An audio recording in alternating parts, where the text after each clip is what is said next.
અમદાવાદમાં આરટીઓના અધિકારીઓ white LED light લગાવનાર વાહન ચાલકો સામે કાર્યવાહી કરી રહ્યા છે, પણ એનું શું જ્યારે કંપનીઝ જ વ્હાઇટ લાઇટ વ્હીકલમાં આપે છે, એવા વાહન ચાલકો માટે શું થશે? નમસ્કાર, હું છું અંજલિ રાવલ અને તમે જોઈ રહ્યા છો ન્યૂ ભારત ન્યૂઝ. અમદાવાદમાં વધતા ટ્રાફિક અકસ્માતોને ધ્યાનમાં રાખીને રાજ્ય વાહન વ્યવહાર કમિશનરે વાહન ચાલકો દ્વારા ગેરકાયદેસર રીતે લગાવવામાં આવતી વ્હાઇટ એલઈડી લાઇટ સામે કડક કાર્યવાહી કરવાની સૂચના આપી છે.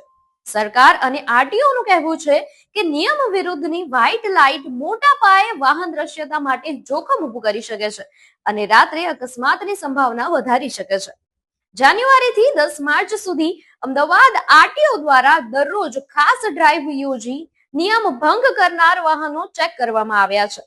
માત્ર 3 મહિનામાં 1021 વાહન ચાલકો સામે કાર્યવાહી થઈ છે અને 10 લાખથી વધુનો દંડ જે છે એ વસૂલાયો છે. રેકોર્ડ પ્રમાણે વર્ષ 2025માં એક વર્ષમાં જે દંડ વસૂલ થયો હતો એ માત્ર 2 મહિના અને 10 દિવસમાં જ વસૂલ થઈ ગયો છે. પરંતુ હવે મુદ્દો એ ઉભો થયો છે કે ઘણા નવી કાર જે છે એ લેતા હોય છે અને કંપનીઓ built in white LED light સાથે જ વાહન આપે છે. આનો અર્થ એ થયો કે વાહન ચાલકો હવે આ લાઇટને દૂર ન કરી શકે. આરટીઓ દ્વારા કડક પગલા લેવા એ લોકો ચાલ્યા છે, પરંતુ એમનું શું જે કારમાં બિલ્ટ ઇન વ્હાઇટ લાઇટ છે? આરટીઓ અધિકારી નીરવ બક્ષી એમણે જણાવ્યું છે કે built in white LED light ધરાવતા વાહન ચાલકોનો ડેટા એકત્ર કરવામાં આવી રહ્યો છે અને આગામી દિવસોમાં સ્થળ તપાસ કરીને તેઓ સામે પગલાં લેવામાં આવશે.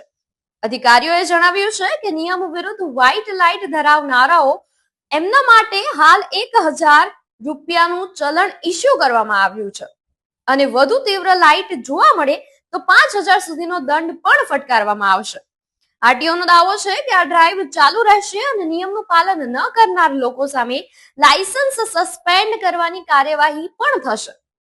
આ સ્થિતિ built in white LED light ધરાવતા વાહન ચાલકો માટે ગંભીર ચિંતાનો વિષય બની છે.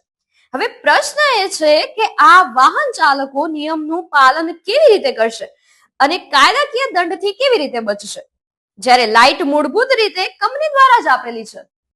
આપનું શું માનવું છે? અમને કોમેન્ટ સેક્શનમાં જરૂરથી જણાવશો અને ન્યૂ ભારત ન્યૂઝને લાઈક, શેર અને સબસ્ક્રાઇબ કરશો. નમસ્કાર.